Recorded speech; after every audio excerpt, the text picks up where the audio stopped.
Hey, Husker fans, welcome to another episode of the Husker Big Red podcast with Chris Peterson and Danny Gillette. As always, go Big Red. Good morning, Husker fans, and welcome back to the Husker Big Red YouTube channel. I'm Chris Peterson, and joining me as always is Danny Gillette, and we're back for another episode of the Husker Big Red podcast here on a Monday morning. It was not the best weekend for Nebraska basketball on the men or women's side, but it is what it is. We're moving on to football. We've got spring football starting today officially, so lots of exciting things happening for Nebraska Cornhuskers fans. And Danny, how you doing on this glorious Monday morning? I'm doing good. I wish the basketball results for both teams kind of started, went a little better, but the women certainly gave it their all. And I'll say something else: Texas A&M is no slouch. They gave Houston quite the game last night. So, it makes me feel a little bit better about the Nebraska loss, but it was still very disappointing. Shout out to Texas A&M. They're a tough team, and that Houston game was actually extremely enjoyable to watch. It was a fun game, and to be honest, I did think Nebraska, if they got there, could have given Houston a run for their money. But yeah, Texas A&M has played great. Wade Taylor was spectacular. He hit that three to send it to overtime, and they didn't quite get it done. But they deserve to win. But at least they did. The Nebraska women's basketball team did beat Texas A&M on Friday night, so that was good.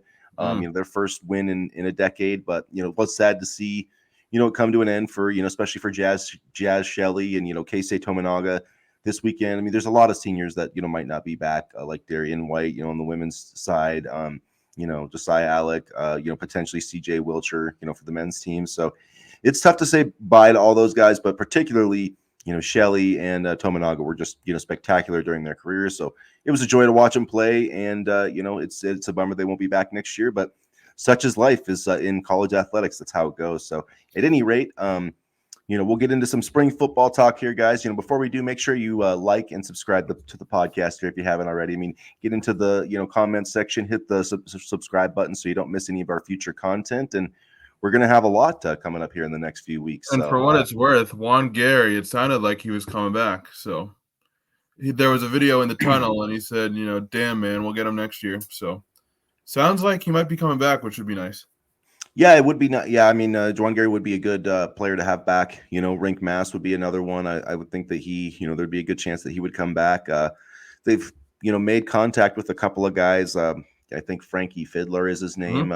There's another guy from Washington, was the Pac-12 sixth man of the year. So seems like if CJ Wilcher does move on, I think that one of those options, would make sense. Like a backup type wing player, because if you look at it, I think Mast, assuming they come back, Rink Mast would start, Jaan Gary would start, Bryce Williams would start. Those at least three, positions that you have locked up, and then, maybe you could find a point guard. Obviously Jamarcus Lawrence is going to be, in the mix to start too, but, it would be interesting. I wouldn't mind if they actually played more of a smaller lineup, next year, but it is hard to do that in the Big Ten, and they at least need a rim protector, whether that's a Diop or Blaise Keita, developing more off the bench, but they need somebody who can come in and really actually protect the rim. And even more than the rebounding, I thought that's what hurt them, because Alec is somewhat of a rim protector, but not not to the level that you're kind of dissuading people from coming in the paint. So he did a good job on interior defense, but they need a true shot blocker back there. Yeah, for sure. And he was a very interesting player, Alec was. I thought he did really good at many things, and he certainly was no slouch. And he's another player I wish we could have back next year, but I don't know. I guess maybe I wish this whole team could come back next year, but it was quite the run for these guys, and Fred's found a formula, and now he has to just continue to keep adding and building to it. Yeah, I think it's one of those things where like I said, sometimes it does take, especially in the tournament, it takes a little bit of experience to win. You see, a lot of, I think that's why you see more upsets too with some of the, even though we didn't see a lot this weekend, but these mid-major teams have a lot more experience, and some of them have been to the tournament multiple times. And, that's always something I look for when, I'm filling out upsets, in my bracket and things like that. So I do hope that, Fred can keep this team together. They have reached out to, Terrace Reed from Michigan. I think would be a great big guy for Nebraska. He's from, I believe he's from the St. Louis area. I know he's from Missouri. So, I mean, Missouri, there's been a lot of teams that have reached out to him already, but he averaged 9.1 points and 7.3 rebounds, 1.4 blocks per game last year. He is not like a super polished low post scorer. I mean, he's getting there. He's improving, but I think just for defense and rebounding, I think he would be a really good fit for Nebraska. I don't know how realistic it is, but I mean, he lost to Nebraska twice during the regular season, and if he stays in the conference, I don't see why Nebraska wouldn't be a consideration. He's a Midwest kid. They've got NIL. They have an NCAA tournament team. So, I mean, I'm not sure what else he's looking for, but at the same time, I don't know if you want to play a ton of lineups with Rink Mast and a Terrace Reed type because he's not a shooter. I mean, Rink Mast can shoot. I mean, that helps a little bit because you don't want to have two bigs that can't shoot three. I mean, Nebraska did a lot this year at any rate. So Terrace Reed's one name to watch, but, they need a point guard, I think, too.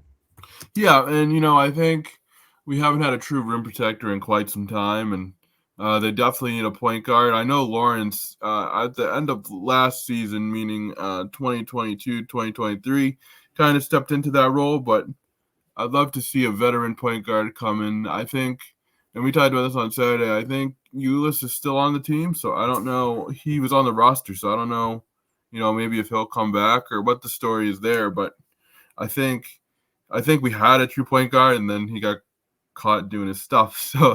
So maybe he'll just slide in again. Who knows? Yeah, I'm trying to. I'll have to look back on that, but it might have been where he was given like a 1-year suspension. I think there was some sort of ruling on that. I'll look it up, but I was excited about his future. And the thing about him with Iowa is, he obviously had ran, a Big Ten offense, didn't shoot the ball really well, but that's the thing is Fred Hoiberg he's a shooter. I mean, he can teach people how to shoot. I mean, he's a coach in that sense where, like, I just firmly believe if you bring a shooter to Fred Hoiberg, he's going to improve his shooting percentage by the time he's done.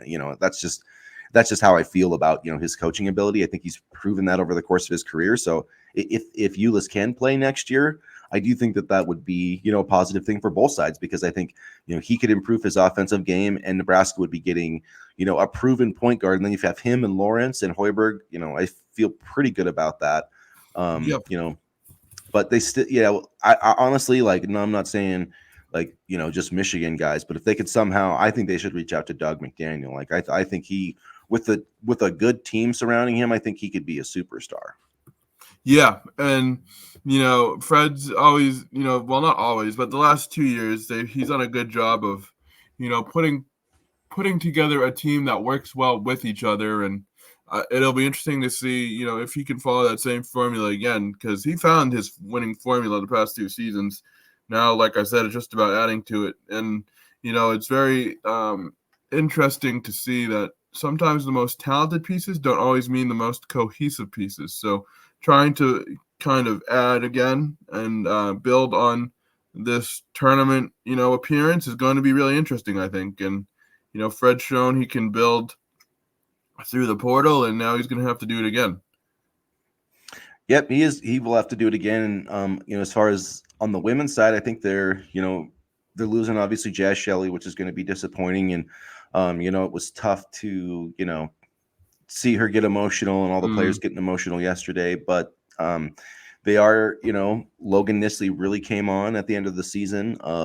Natalie Potts, and we'll see how Britt Prince can come in and how quickly she can adjust to the college game. It is difficult, especially in women's college basketball, because the thing about it is like the best players stay for 3-4 years. So you have to be really good as a freshman to make an impact. I do think Britt Prince is really good, and I think that I guess her ability to contribute right away, or maybe the ability of Potts and Nisley to kind of take the next step, is going to define their season next year. But you've got a first team All Big Ten center, a double machine, and the Big Ten Freshman of the Year. So you've got some nice building blocks there for Amy Williams. And Absolutely. Frankly, both teams, I think that I think there should be no step back. I think both teams should be full speed ahead, aiming for the NCAA tournament once again next season. So it's tough that it's over, but the exciting part of the offseason begins, and in about 8 months we'll get to watch basketball again. So that's the tough thing is such a long wait for the offseason, but 2 great seasons of Nebraska basketball. Those are my final thoughts. And now both programs have been to at least one NCAA tournament game. They have the experience. They know what it takes to get there.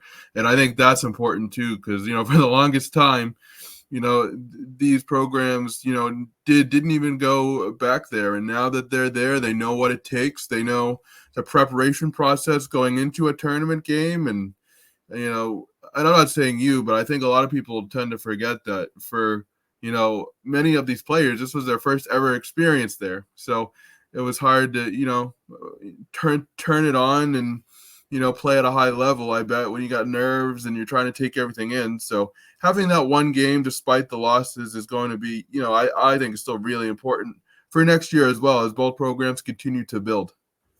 Yeah, and especially for the men's basketball team, I think this is just the start. This isn't the end. This is the start of what Fred's, I think Fred's about to go on, a run that he went on in Iowa State. I mean, where this team is, making the tournament every year. And at some point in the next 5 years, I really expect Nebraska to make a Sweet 16 in men's basketball. I thought they could have done it this year legitimately, but I do think at some point in the next 5 years, Fred's going to have a team. He's just too good of a coach if he stays here that long. Now, I know there's Kansas, Bill Self, he even talked about it. He said in this press conference he was thinking about next season. So if Bill Self leaves, be wary, Nebraska fans. Kansas may try to come after Fred Hoiberg, but I can't believe you said that out loud.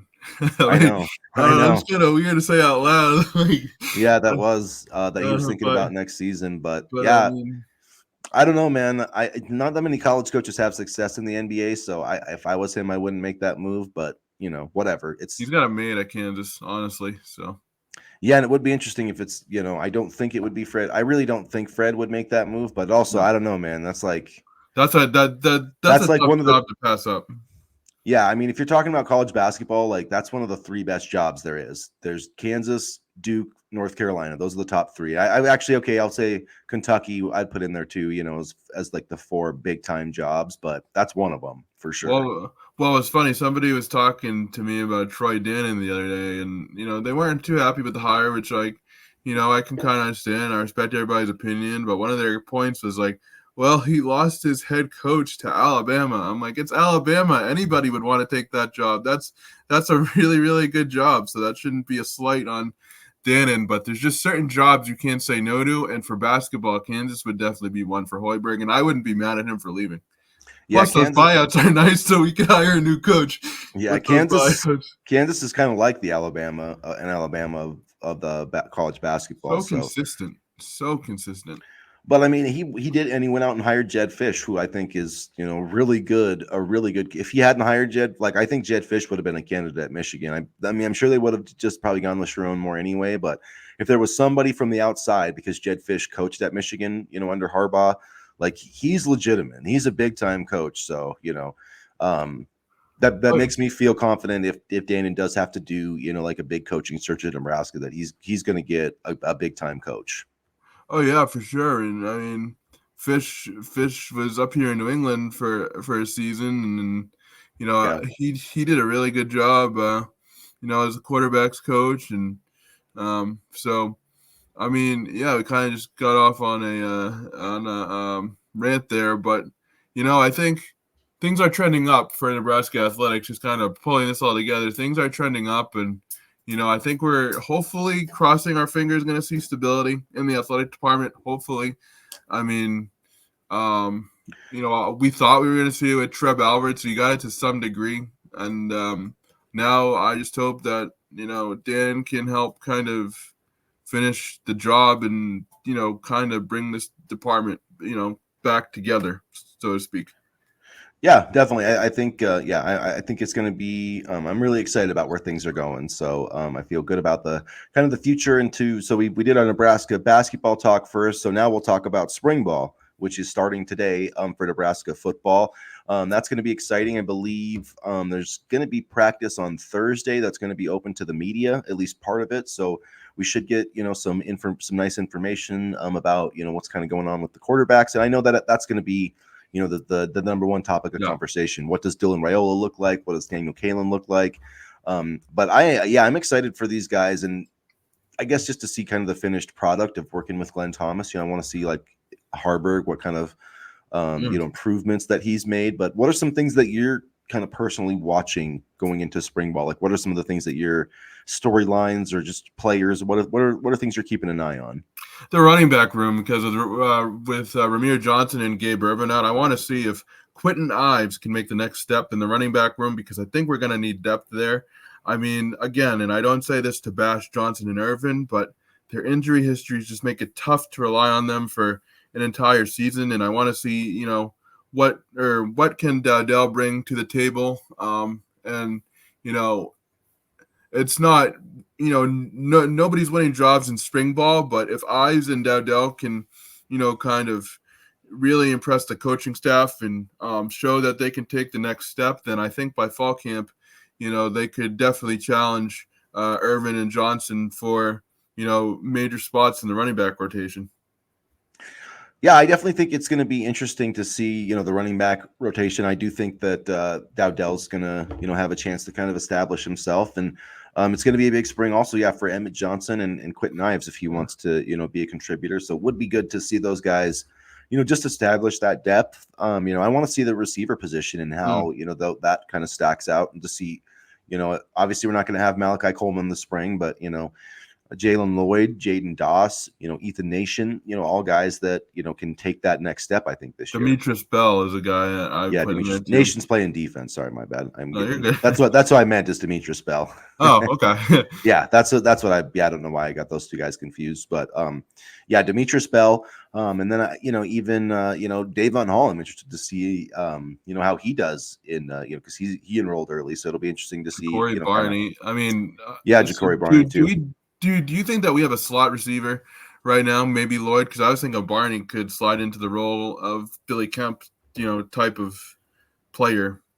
Yeah, potentially, I could see that. I think not that you would start a freshman right away, but we do need a lot of speedy receivers on the field. So, but yeah, I think that's kind of Jalen Lloyd's role this year. As, the way I look at their top five, playing on. And they've got Bullock back too. And he was one of the leading receivers last year. Plus, they've got Isaiah Garcia Castaneda, so he's another guy in the mix. And I know he hasn't produced a ton with his Nebraska career, but he did have that 100-yard game against Northwestern a couple of years ago. So he can do it. He had a 1,000-yard season at New Mexico State. He did, but he had a problem with drops, and not to be then the fumble. And the fumble, yeah.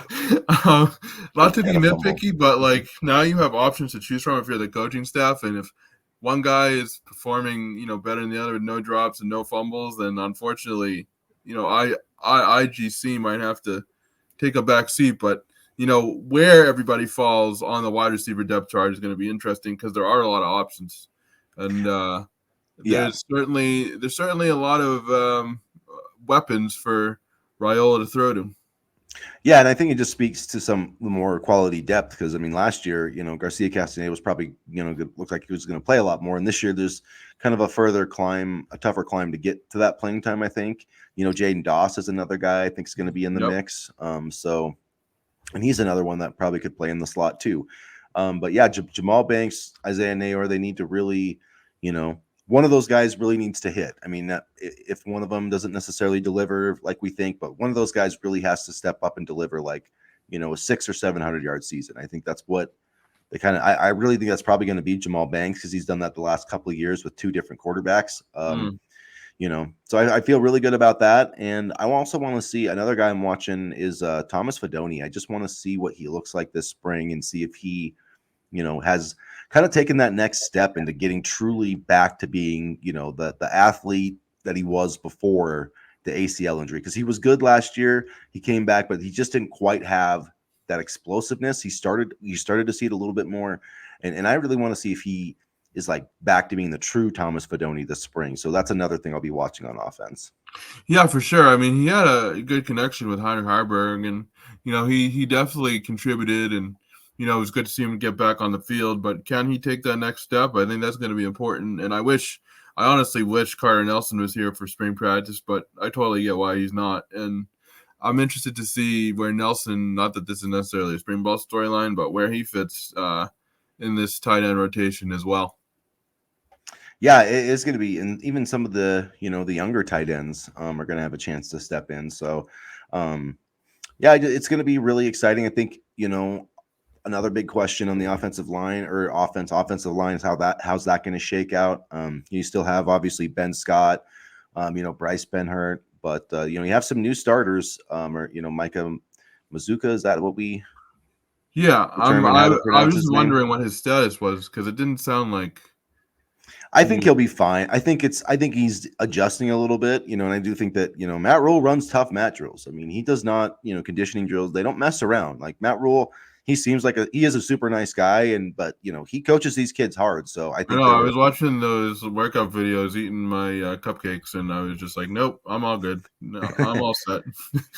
but I think so. I mean, I really expect him to be the starter at some point, Yeah, and I think once you get onto the field, it's gonna, because I think he's an NFL prospect, so unless I'm trying to think about, Turner Corcoran's going to miss this spring, so that's going to be interesting to see who kind of steps up there. If it's, Justin Jenkins, Loftoski, some other young guys. Because I mean, Grant Brix enrolled early, didn't he? I want to say that I think yeah, he did. I believe he did. So he's somebody that I'm going to watch too. And see where they're playing him at guard, tackle. Maybe you play him at both spots. I'm not really. They haven't really said exactly what they're going to do there. And also Gunnar Gatula, how can he develop? He's somebody that I'll be watching very closely because I do think that Nebraska, like if Turner Corcoran's going to be a left guard, you need a swing tackle, and I think he is kind of somebody that I'm looking at that could fill that role this season. And how do Jake Peters and Landon Davidson develop coming in?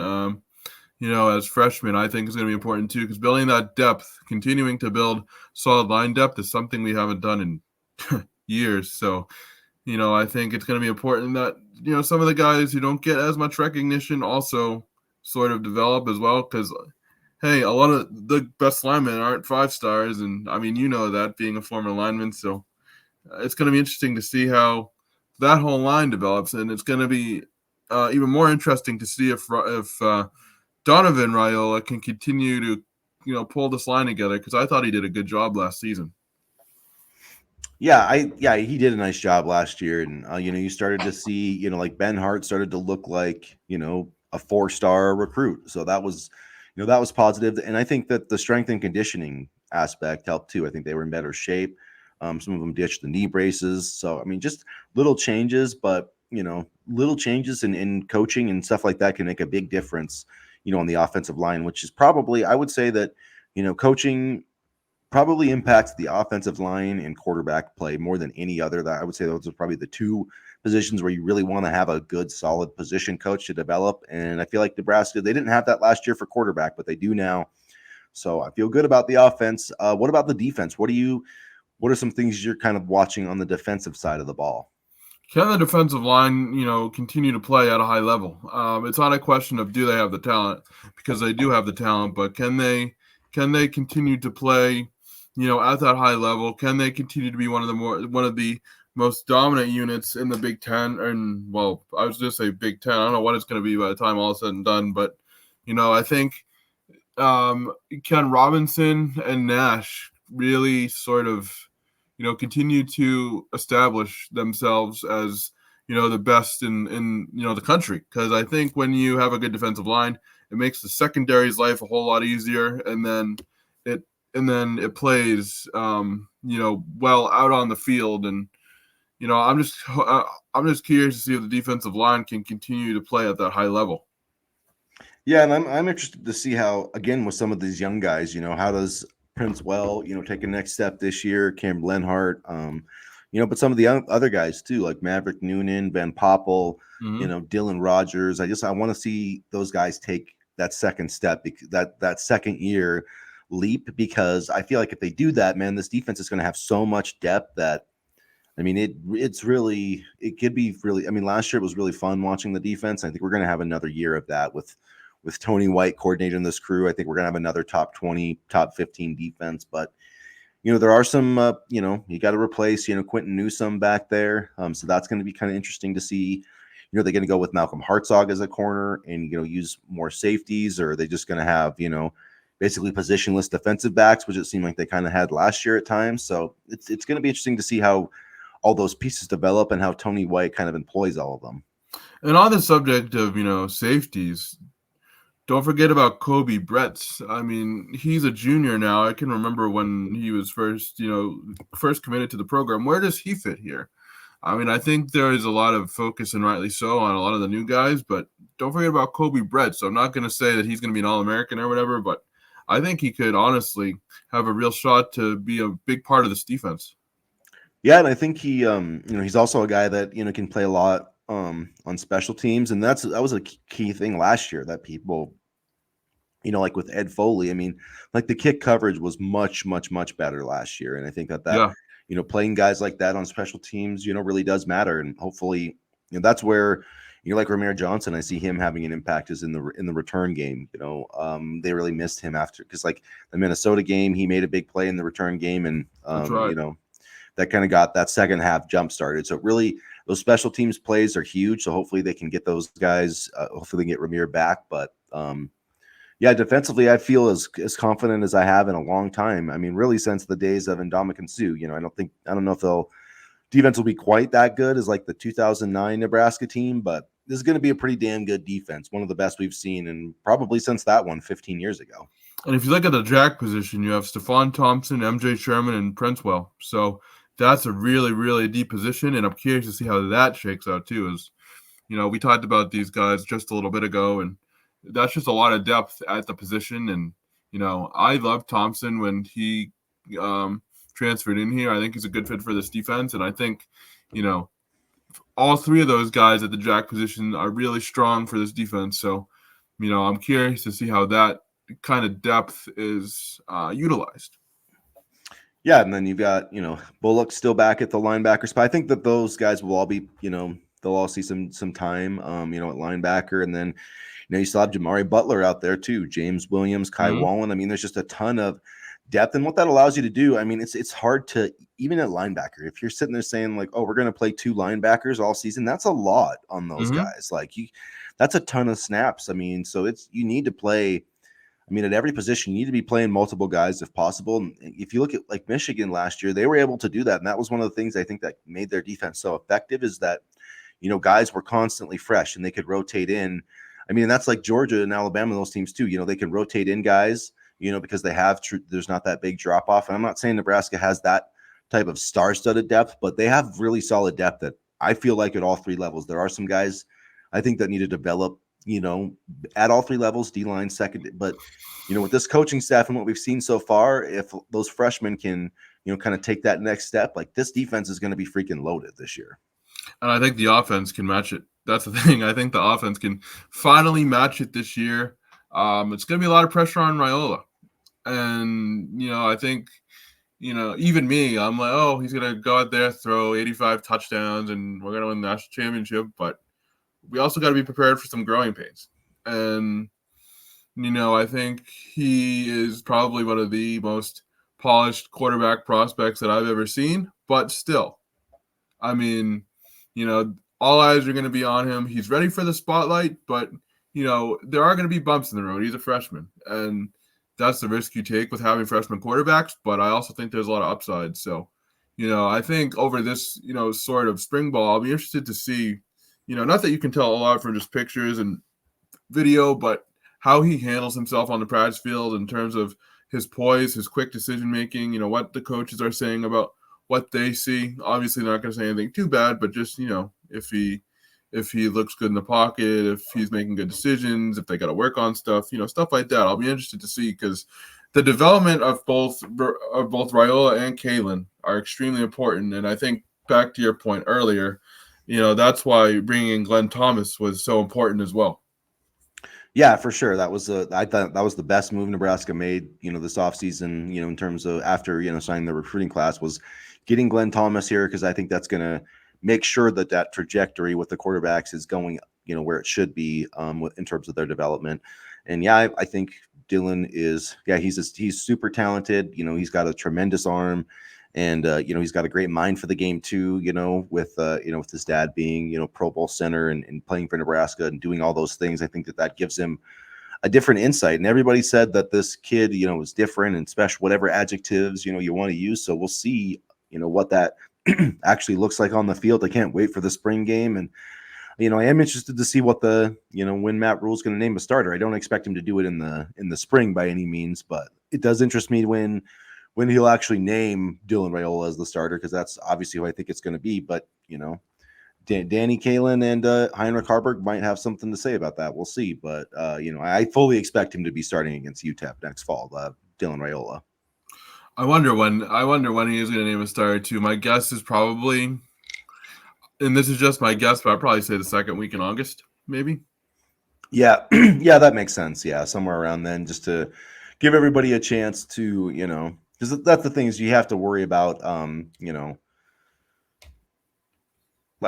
people's feelings getting hurt or whatever. And Well, also you have to worry about what I call Adrian Martinez syndrome. When you know you got the job, you kind of don't really practice really hard in the fall, in like summer camp, and you have it in the bag, and you kind of slack off. And I think Martinez kind of admitted to it like 3 years ago that he just kind of didn't try as hard as he could have at quarterback, and because he knew he kind of had the job. So I think it's important to keep everybody on their toes by not naming a starter so early.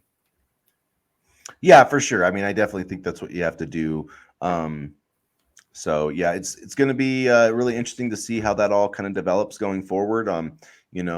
Matt Rule, those really, he's very confident in this roster, and I think he should be. And the expectations are there. Everybody knows what the expectations are. I mean, it's a bowl game is like the minimum expectation for this season. So, well, like you said, if they don't make a bowl game, you're giving up. So I might be doing the show solo if they don't make a bowl game.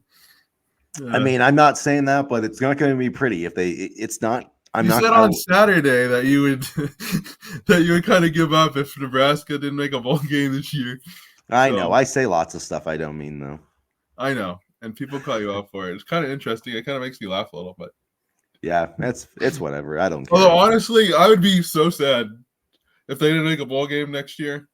I would be really, really sad. I'd just be like, what is the point of following this team? Yeah, they have to. If not, then no, they have a very favorable schedule this year too. So if they don't, that'll just hurt even more. I mean, like their schedule is pretty friendly. But that's what I'm saying. Like everybody is like, we all feel that Matt Rule is an elite coach, but you still have to go prove it on the fields. Like, and if they only win like 5 games this year, man, like the pressure on him is going to be like freaking unbelievable. So I don't want him to be in that situation. I don't think he is going to be in that situation. I think this team is going to win. I think they're going to win like 8 games at least. But I've also thought a lot of other things that I have been completely wrong about. So I mean, there's no basis for believing that. So that's just throwing it out there. On probably the off chance that Rule does struggle next year, I think having Troy Dannon in his corner is kind of going to help him maybe get a little bit more job security. But I mean, if Matt Rule I don't think he's like going on the hot seat anytime soon. But just like the fan like we're gonna start seeing him go gray like Scott Frost. Like, what else is new? All they do is complain. All we do is complain. I mean, we complain when they win, complain when they lose. I mean, and I think the coaches realize that this is an attractive job, but it also comes with a lot of pressure because you're the only show in town. Yeah, you are in a fishbowl. I mean, that is definitely true in Lincoln, Nebraska. So it's fun though when it's working though. It can be really fun. And, like we talked about on Saturday, like in my short time of like of rabid fandom, I've never seen anything work. The only thing I've remotely seen work is the basketball team this year, and they lost in the first round of the NCAA tournament. Yeah, although the baseball team is rolling right now. They might get ranked this week. They've won 13 out of 15 games, and they got Kansas State, and then Big Ten Kansas State Tuesday or Wednesday, and then Big Ten play starts this weekend. So gets real for Will Bolton Company. So we'll see if they can finally get to the NCAA freaking tournament. I mean, the damn College World Series is like an hour down the road. Like, let's get there sometime, please. For the love of God. Will had to coach and manage. Like his hair was on fire this year, and he's doing exactly that. So I mean, I've seen Michigan. If Michigan can make the College World Series, Nebraska can make the College World Series. So like, let's make it happen. I'm not saying this year.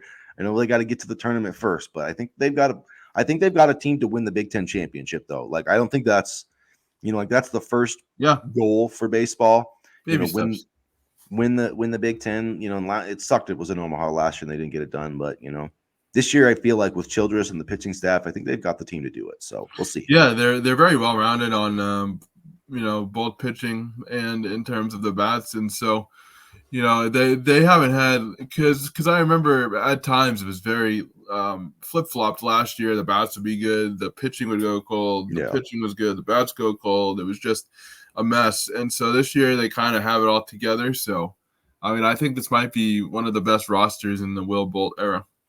Yeah, let's go win a Big Ten championship, man. That would be awesome. Get to the NCAA tournament and go from there. But yeah, we'll go ahead and wrap it up there for this episode of the podcast, you guys. We're gonna have, like I said, a lot of stuff. Check out HuskerBigRed.com. We'll be back on Wednesday for another episode, but it's spring ball, so there's going to be tons of rumblings and things like that. So make sure that you guys are checking us out. Hit the subscribe button so you don't miss any of our future content. Let us know what you think about spring ball. Your final thoughts on basketball, baseball, or whatever, or any other content you guys want to see. Get into the comments section. We need a hockey team. I would love a hockey team. Yeah, we do need a hockey team. Yeah, don't we have a team in Omaha, a college team in Omaha? I think so. Yeah, I'm pretty sure. We need a University of Nebraska Lincoln hockey team. That would be sweet. I love college hockey up here. I mean, BC's #1 in the country right now, and it's really fun. So I would love a Nebraska hockey team. Plus, wearing a Nebraska hockey sweater with those colors would be sweet. That would be so cool. We need at any rate, Trev Alberts. Maybe with Trev out of the way, that can get done. I don't know, but I was thinking about like Herbie Husker on the ice, and I have to say I don't love the new mascot. I gotta say it. I don't love it either. I didn't want to be that guy, but I mean, I don't know. But I'm gonna put it on Trev's plate now. You screwed that up, Trev. He doesn't even. I mean, it's just like I don't like the hair. What's up with the hair? I don't know. It looks like Herbie's got like bedhead. Like what? Like come on, man. This is Herbie freaking Husker. Let's make him. Let's class him up a little bit. I'm just hoping that Dannon gets us out of the Adidas deal and gets us into Nike. That'd be nice. That would be nice. Yeah, that'd be sweet to have Nebraska. Yeah, because and then like get us some stuff. Like somebody made this point. Like they're always showing the coaches and stuff and all this cool gear, but it's not like available for sale. I don't understand. Like they showed some of the basketball warm-up shirts and stuff. I'm like, wow, that looks so nice. Or like a lot of the stuff that Matt Rule wears, it's not. Yeah. I'm like, why can't I buy that? Like where? And it would probably be a gajillion dollars, but I'd pay that honestly. Yeah, so we'll see how it all goes, and I heard rumblings too that NIL is going to be better without Trev around. That Troy's really into it more than Trev was. So I don't know. We'll see what happens. But at any rate, it's going to be exciting to see some of the headlines and rumblings coming out this week. So catch up with us again Wednesday. Check out HuskerBigRed.com, and as always, go Big Red. Go Big Red.